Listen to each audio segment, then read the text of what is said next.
Ito na ang Pilipinas ngayon, nagkautang-utang na ng trilyon.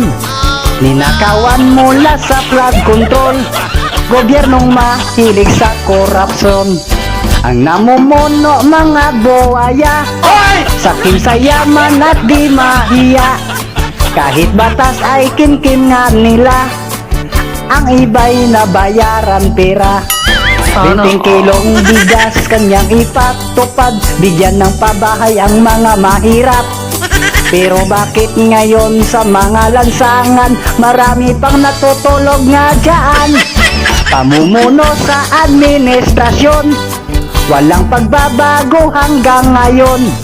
Pangako ay dulong dila lamang, umasa naman ang taong bayan.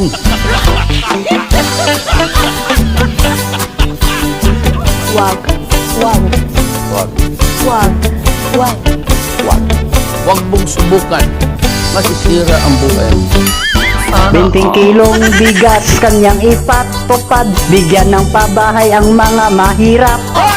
Pero bakit ngayon sa mga lansangan, marami pang natutulog na dyan? Usap-usapan sa mga dayuhan, bansang Pinas ay mistulang Thailand. Sa korupsyon tayo ay number 1, maraming VAT at tax na babayaran. Ito na ba ang sinasabi nyo?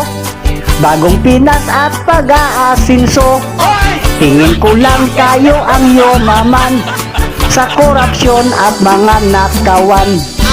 Unlimited ang Pinas sa nakawan. Sa korupsyon sila ay yumaman.